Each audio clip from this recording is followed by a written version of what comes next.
Bearcat Blitz, welcome into another new show right here on the Believe Network. We're presented by Bet Online. I'm your host, Russ Heltman of Cincinnati Bearcats on SI, and he's my co-host, Neil Meyer of the frontofficenews.com Cincinnati Rivals. This is probably the most glorious post-show, post-game recap show that we have done in any of the months that Neil and I have been together, even going into the basketball season with the success they had last year. Nothing quite like a 34-0 blowout, shutout win for the Cincinnati Bearcats like we saw on Saturday. Dominant showing over the Houston Cougars, who look assuredly like the worst team in the Big 12 football landscape this fall. We'll get to a recap of that on offense and defense, get to the betting line getting cut in half quickly in favor of the Bearcats in terms of that betting spread. We'll get you that from Bet Online and the back half of the show, and then we'll close things out with our thoughts on the Hall of Fame induction ceremonies for Marty Gilliard, Sean Kilpatrick, the Olympians at that as well, and Omar Cummings, all those guys going into the Hall of Fame. It was a great weekend, glorious weekend in Cincinnati athletics, and we are giving our thoughts on it after these messages. First, from Bet Online, it's the world's most trusted betting platform and your number one source for everything football. Bet Online has every stat, every matchup, and even live odds and spreads to bet on during the games. Think you know your stuff? Get in on our $200,000 mega contest and pick 5 games against the spread every week for your chance at weekly prizes and a share of $200,000. When the game's over, head on over to our online casino and get in on a game of blackjack or poker, or unwind with one of our over 150 slots games. Head to the website today to get in on the action. Bet Online. The game starts here. Neil, 34-0. Cincinnati outgains Houston 362-233. There weren't a ton of high snap counts needed for the Bearcats defense in this one, so even more reason to believe and have hope that they could pull off the first road win outside of Ohio this season when they face Texas Tech this coming weekend. All in all, Neil, this was about as clean and well-executed a win that you could possibly ask for to start conference play, and it could be one that springboards them to a victory this coming weekend and keeps this momentum train rolling, of which the first stop on that train station was following the Miami game and getting that victory bell ringing, which we heard rumors and stories that maybe the victory bell took a little crack. Neil told me that last week, that the victory bell may need some what's TLC there. Some makeup. Yeah, some TLC. That's good from Neil there as well. But Brendan Sorsby leads the way, 188 yards passing, 2 touchdowns. They only needed 15 passes out of Brendan Sorsby. He completed 12 of them for a elite 96 QBR overall. He is 19th nationally now in ESPN's QBR. They're able to get Brady Lichtenberg some run, able to get a ton of guys all across the roster run in what was a dominant showing, Neil, 34-0, like I mentioned. Corey Kiner had 16 carries for 78 yards and a touchdown. He was fantastic. Sterling Burkhalter made a big impact. He had a big catch, three for 60 yards. Joe Royer kept the chains rolling along the way, 41 yards receiving. Xavier Henderson, or Hendo, as we're going to call him now, as he would like to be called Hendo, in less relation to his name relating to Xavier University. So we'll call him Hendo moving forward here. Neil, Hendo caught another 2 fade balls that Brendan Sorsby made look a lot easier than they are to actually execute. And overall, just sticking off offensively, and we'll flip to the defense in the next segment. I don't know how you can ask for much more outside of maybe 40 or 50 points. But other than that, I mean, this was a good pass defense, solid pass defense that UC was going up against. And Brendan Sorsby went and lit him up for almost 10 yards per attempt. Yeah, Russ, as you mentioned, overall, a little over 10 yards per attempt, actually. That would be 150 total passing yards of 50 passes. He's a little over that. Yeah, so overall, Russ, I'm going to break it down for you in terms of what really transpired. You talked about the 2 touchdowns to Hendo there in the corner. First of all, Russ, that first ball that Brendan Sorsby threw to Hendo in the back pylon, I don't think there's many quarterbacks in college football that put that ball in that position, but then have a wide receiver like Hendo with the body control. Because, Russ, I thought that ball was sailing out of bounds, and then he gets great body control, 2 feet in. That was an NFL touchdown catch by Xavier Henderson there. But overall, the offense, Russ, I mean, Brendan Sorsby was dialed in from the jump. And I mean, you kind of sense that, like, Biggest takeaway, right, Neil, from this game is how great Brendan Sorsby looks through a third of the season. right. And I think he looked dialed in. Like, obviously, when you're down there on the field about an hour and a half watching him go through his pregame warmups, something about his swagger on Saturday really kind of said, I'm going to go out here and have a big day. Because Russ, obviously, the Bearcats got into the stadium about 10 o'clock. He was out there about 10:15 and just walking around, engaging with all of his teammates, just hyping them up, laughing, smiling. Then he comes out there and he completes 12 of his first, 13? And arguably, Russ, it should have been 13 for 13 if the defender didn't make a great hit on the ball on Joe Royer. I mean, you couldn't ask for a much better start there to go 12 for 13 to start. I believe it was 136 and 2 touchdowns. So overall, when you get that kind of start there from your quarterback, you're going to be pretty happy there. But I think the biggest component to this one, Russ, was Cincinnati's offensive line and what they were able to do to contain Houston. I mean, this is a Cincinnati offensive line that is banged up as well. No D'Artagnan Tinsley. We still don't have a positive confirm update on his status yet, but I'm starting to kind of get a little worrisome that it's trending in a negative direction as well. But overall, thought Philip Wilder came back and made a great performance there. DeAndre Buford back to the guard position. We saw a lot of Jonathan Harder. So you're seeing the depth of the Cincinnati offensive line get tested early. But Russ, I'm going to highlight the key component to that Cincinnati offensive line, and that is Luke Kandra. I thought he did a fantastic job up there with Gavin Gerhardt on Saturday to really allow Brendan Sorsby to have time in the pocket. Because Russ, Brendan was having 4.5 seconds back there in the pocket to really go through all of his progressions. So that was a great sight to see. Then Xavier Henderson has the big day. Sterling Burkhalter, Russ, I thought that was a performance from him that really could take his game to the next level. Obviously, he had the chance there to go over 100 yards after he dropped that one deep ball. But overall, that's another big target for Cincinnati on the offensive side of things. Corey Kiner does what Corey Kiner does best, runs the ball heavy. I believe it was 16 carries for 78 yards. And Russ, the one thing we saw from Corey Kiner, the breakaway speed on the 44-yard touchdown run. So that was a great sight to see. But Cincinnati's offense was clicking on all cylinders on Saturday. That it was, and you look at the PFF grades, they aren't shocking from what my eyes showed me through watching the game Saturday. Top graded offensive player, Brendan Sorsby, 83.6 overall. That matches what we saw, a pretty stellar outing from him.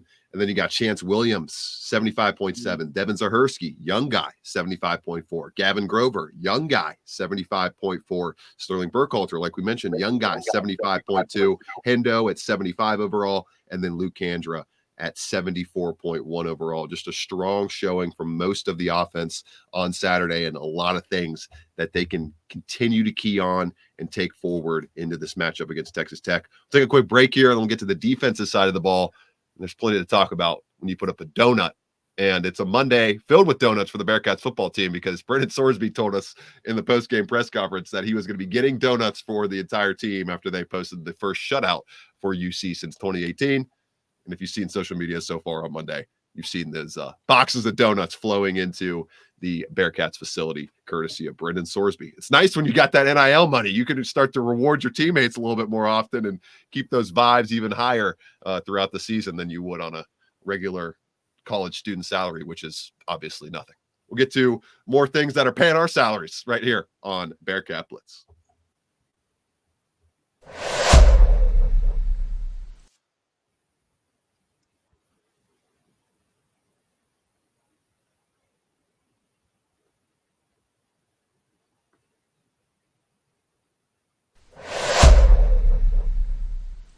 Neil, the offensive side of things in the books. What a day for Brendan Sorsby. Just the placement, the ball placement, the acumen. He's firing on pretty much all cylinders right now. He's playing about as well as you could expect a player to play in their first 4 games of an offense in the Big 12.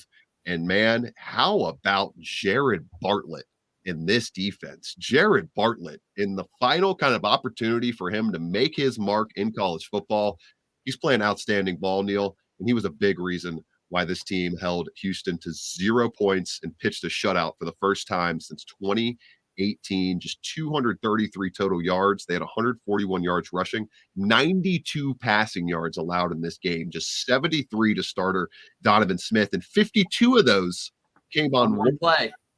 that Josh Minkins took responsibility for in the post-game press conference. It looked like Kalen Carroll might have gotten beat a little bit with inside leverage, but Minkins clarifying that was supposed to be his play over the top, and obviously a miscommunication there. But outside of that, Neil, they did exactly they basically ran the game plan that you and I laid out last week on the preview show defensively. They did not allow big plays in this one. You think about Houston only having 6 total plays of big variety when you think about 4 gains of 10 plus yards on the ground and 2 gains of 10, 15 plus yards through the air.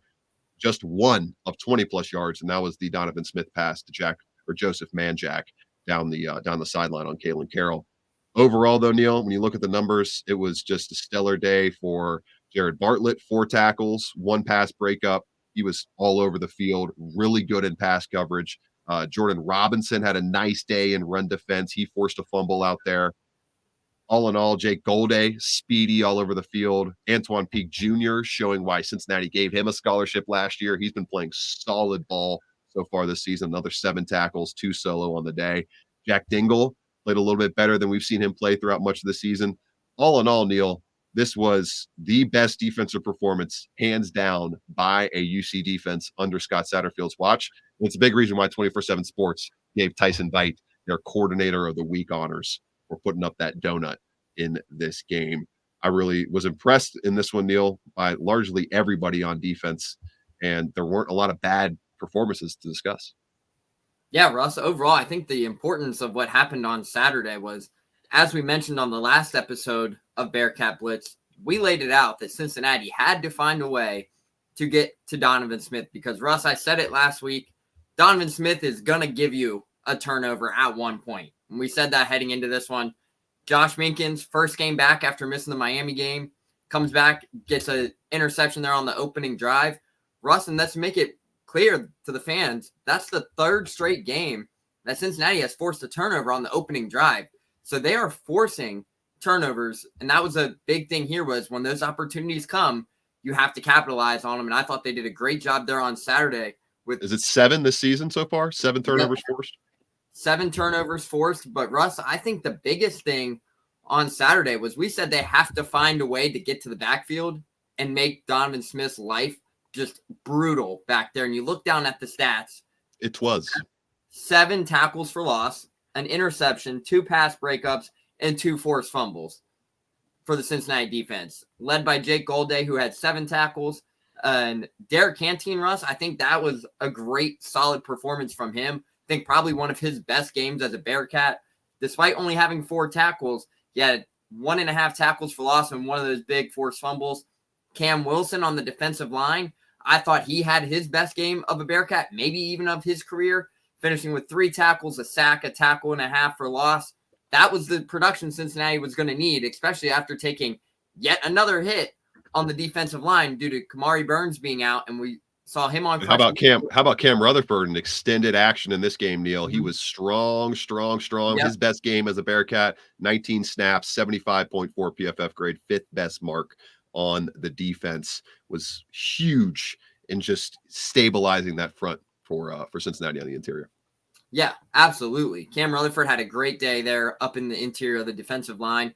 And it kind of was nice too, Russ, to see that you're heading into a Texas Tech team and you're looking back at the snap counts over from the Houston game, and you're seeing all these numbers that are really low. And it's like you're heading into a team like Texas Tech, who is so predominantly run heavy that you now have a fresh body out there. It's not like they had to wear and tear guys in. They're able to rotate guys pretty frequently. And that's a great sight to see. But on the defensive aspect, Russ, Jonathan Thompson got banged up there in the first half. We didn't see him come back. I think it's just a precautionary kind of thing from everything that we are hearing so far, which obviously that's a big part to the linebacker room.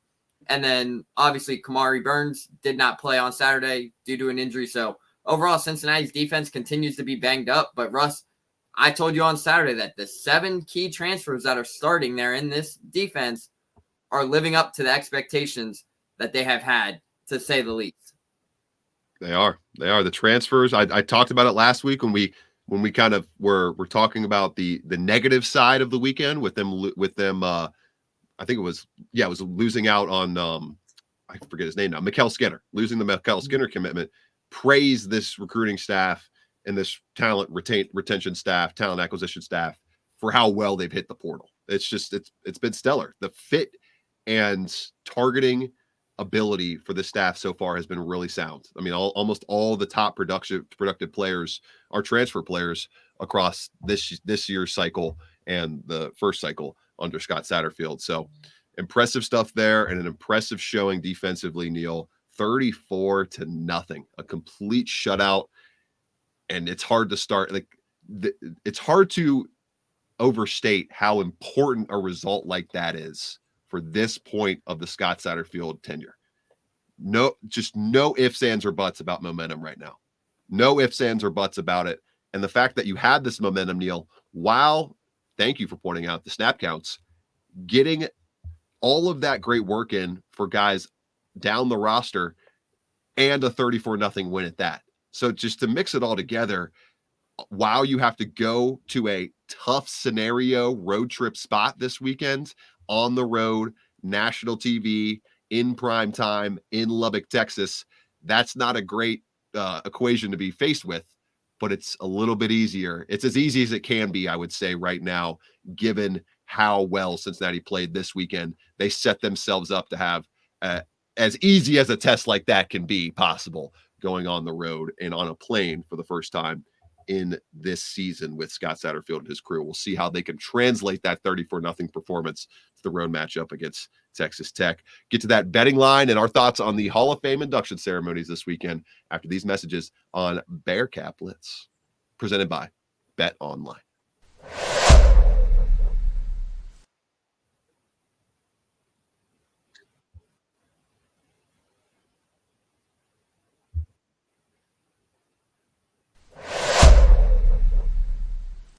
Putting the bow on the show, Neil, with the look ahead. Kind of found a nice little groove with these Monday shows in the middle of football season, looking ahead in the back half to the betting line this coming weekend. It opened at 7.5, Neil, in favor of the Texas Tech Red Raiders, and now it's down on betonline.ag.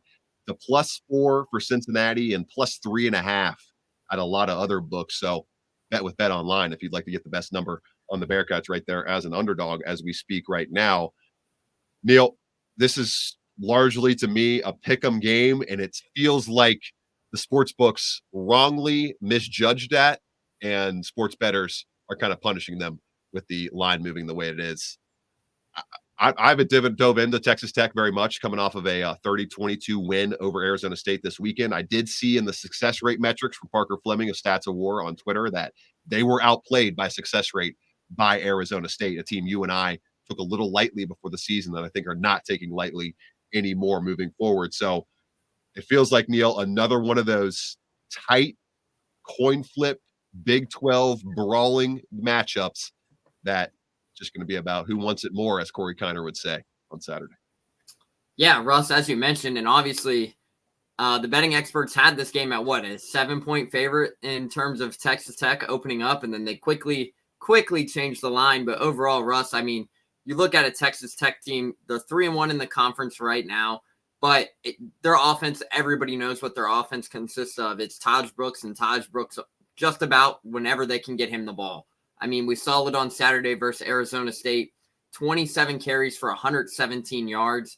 I mean, there's a reason he was one of the top backs in the Big 12, 71 carries on the season, 380 yards, 2 touchdowns. So he's making his impact early, to say the least. And obviously this is a guy, Russ, who finished with 1,600 yards a season ago. So pretty good to say the least. So Cincinnati will have his hands full there on Saturday with a guy like Taj Brooks. But I'm excited for this game, Russ. I really am, because it's the first true road opportunity for the Bearcats this season. Brendan Sorsby gets to go back home to Texas, have an opportunity to play in front of his fans, family, friends, the fans down there that have supported him. But it's an opportunity for the Bearcats to go three straight, build the momentum here. And Russ, this is a game right now where if you head into Texas Tech and you get the job done on the road, think the Bearcats are trending in the right direction and going to prove a lot of people wrong. Because Russ, obviously, as many know, Cincinnati was predicted to finish 13th in the preseason polls. Houston coming off of what Houston was, there was a reason I voted Houston the worst team in the conference in my preseason polls. And I had Texas Tech right in the middle of this conference. So overall, there's a chance for Cincinnati to get back in the win column here. Keep this momentum rolling because, Russ, as you mentioned, and we heard Saturday after the game, the confidence level and the morale is pretty high right there in the locker room. And I don't know, Brendan Swordsby playing some pretty dang good ball right now. So it's going to be interesting to see what comes out of it on Saturday night, 8 o'clock kickoff in Lubbock. It's going to be a fun one. Everybody knows how wild Lubbock can get. Scott Satterfield said this is his first time playing at Lubbock. So it's going to be interesting to see what comes out on Saturday, but it's going to be a lot closer of a game than people think, if you had to ask me. 57%, 57.6% favorites Texas Tech is on ESPN's matchup predictor. It's pretty tight the next 4 games. 73% in favor of UCF. The matchup at home against Arizona State has flipped back to the Bearcats amidst their 3-1 start. They're now a 62.3% favorite to beat Arizona State, and then another narrow underdog at Colorado on October 26th. Neil, if you go 2-2 over this stretch, I find it really hard to believe that the Bearcats aren't going to find one more win the rest of the way and get to a 6-6 record and go bowling. We will see how they fare over this next 5-week stretch because they do have a bye week mixed in to this 4-game window. Marty Gilliard honored during the game on Saturday as one of the newest members of the UC Hall of Fame, James P. Kelly Athletics Memorial Hall of Fame, I should say, be more astute with that. And then Sean Kilpatrick, those two headline the group, Jordan Thompson in there as well. Neil, your thoughts overall on what was, in my opinion, a really cool, especially Friday night, just getting to talk to all those guys, getting to experience that media opportunity. And then the special guest, Mick Cronin, shows up out of nowhere on Friday night to surprise Sean Kilpatrick. That was a completely surprise moment. He had no idea that was going to happen. And that was just one of the cool things about college sports, covering sports, are moments like that where you get to see guys who went through so many wars together, wars that helped mold me as a basketball fan when I was watching the Bearcats growing up. That was right in my heyday of the Sean Kilpatrick years when I was in middle school and elementary school. It's just to see that come full circle. It's pretty impressive, pretty cool thing. Yeah, it was an incredible honor to be there on Friday night. Obviously, to hear the stories of what each and every one of them accomplished during their playing careers, Russ. But I think the biggest takeaway from it was listening to Marty Gilliard open up about his playing career and his journey. I think that was something that was very touching to a lot of people within college athletics and even as a sport. Because, I mean, people forget what happened in 2005, was living out of his car, working 4 jobs, come back and does what he did at the highest of level to now be inducted into the UC Hall of Fame. I thought that was pretty cool. Obviously, he was pretty emotional, and it was true raw emotion after getting that phone call. Sean Kilpatrick told us that he didn't even believe the phone call was a true thing. Yeah, he said he thought it was a fake number or something. Yeah, he said he thought it was a bill collector from out of state, but it was just Mr. Cunningham calling from his out of state number. So overall, it was cool to see Sean Kilpatrick get that honor as well. And then Jordan Thompson and Annette Echikunwoke come back after what they did on the Olympic stage for the first time this summer. That was pretty cool. And I mean, Jordan Thompson had a excellent crowd at the volleyball match on Thursday. So it was cool to see them all get the receptions that they earned. And then, Russ, I think what was even bigger, to see them honored at the football game Friday, to hear the reception that Jordan Thompson got, Annette got, Sean Kilpatrick, the list goes on. That was a pretty cool sight to see. But it was great to see them back on campus engaging with the fans and giving back to the university that gave them so much throughout their playing careers. Fun weekend. It was a fun weekend to be in and around covering Cincinnati athletics. Hopefully one of many more fun weekends to come as basketball season slowly but surely creeping its way towards us, people. We cannot wait to cover all the sports in free-flowing action. And I think Wes Miller and his crew going to have a lot to say about contending for that national title in 2024-25. I think, personally, I might be going out on a limb a little bit there, but we shall see. A lot more to come on Bearcat Blitz, including the Texas Tech preview and more this coming Thursday in the late week portion of the show. For Neil Meyer, I'm Russ Heltman. This has been Bearcat Blitz, presented by Bet Online, right here on the Believe Network. 6, Ritter to the end zone, looking for Pierce. Did he hang on? Yes. Touchdown. Back as I've been around. Here he goes again. Busts free. Jerome Ford down the sideline. Foot race. House call. Touchdown. 79 yards. Big run in the Peach Bowl. This is a big